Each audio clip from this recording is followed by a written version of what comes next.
The other round of 16 game from today, and the last one of this phase of the tournament.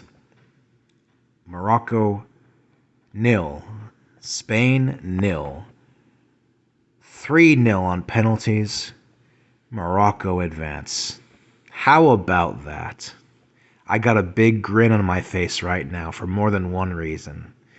Morocco become the fourth African country to make it to the quarterfinals of a World Cup, the first from North Africa, the first Arab nation to do so in the history of this tournament. Being that dark horse team, being the surprise of this World Cup. And also for a personal sentimental reason, I'm quite happy about that, me myself being somebody of Arab lineage. I feel a sense of residual pride for our North African friends. So, this match. Don't let the scoreline fool you. It was not all for naught. Both sides created chances. There were ample opportunities to take the lead all across the 120 minutes. I'm just going to speak briefly about this, but I thought Aguerd and Saiz today put in that center back pairing, put in a defensive masterclass and came up when they needed to. Amrabat, the anchor in the midfield, had a phenomenal match as well. And Morocco knew what Spain was all about. They know, like other teams know, that Spain, how they set up, what their style is, very possession-oriented. And here are some stats. This one is a wild one. 1,019.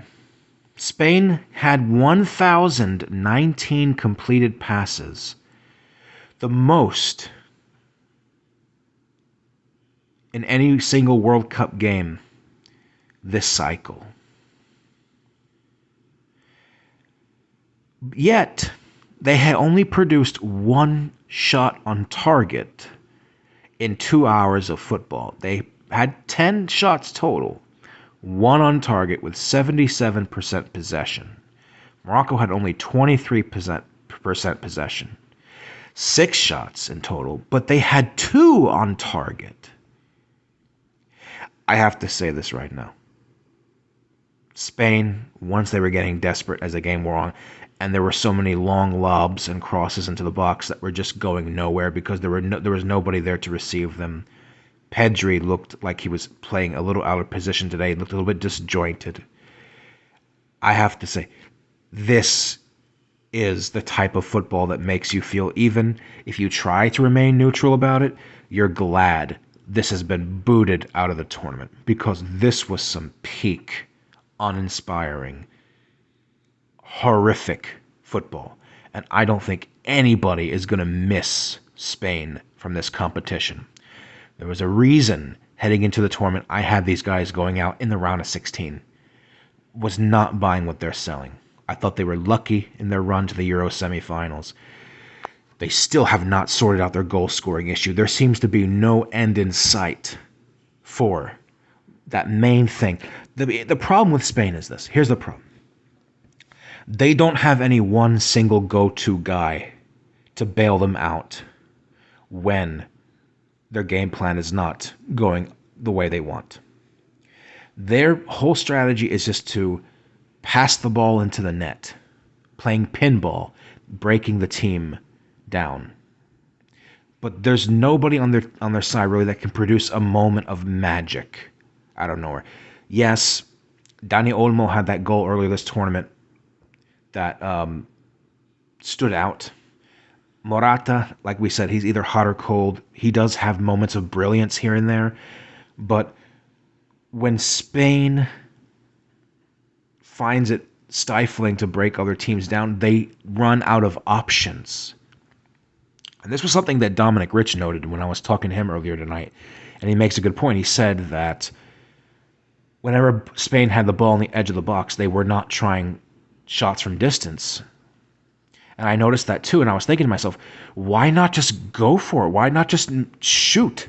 You don't have to play pinball into Morocco's box until you're 2 feet away from the goal line for a tap in. Just do it. Force the goalkeeper into making a save. Maybe you'll catch him off guard. And to really cap off just how abysmal Spain and their lack of like real goal scoring like prowess, because that match against Costa Rica was a spook. It was smoke and mirrors. It was a lie. We were gaslighted from that. That was nothing. And indeed, it proved to be the case in the end that Spain only advanced from the group stage, ended up being on goal difference because they had put Costa Rica to the sword by such a large margin. This is a team that has not progressed. I'm going to say it right now. I don't see progress in the Spanish team under Luis Enrique. I can understand if he gets the axe. I could totally understand it. This is a second consecutive round of 16 exit for Spain. And now 3 World Cups in a row, they've not gotten past the last 16. Remember 2014, they crashed out in the group stages. Russia 2018 went out on penalties. Today went out on penalties again. And it's pretty symbolic of the fact that Spain can't score. The fact that they did not convert a single one of their penalties, you almost felt the need to like remind them that, hey, a penalty is basically just an open net. It's just between you and the keeper. But they couldn't even score a penalty. Sarabia off the post. Soler, the goalkeeper for Morocco, Yassin. Good save. He dives to his left. He saves Soler's strike. And then Busquets, the captain, he fails to convert his as well. Yassin goes to his right and saves it. And you see the expression on Yassin's face.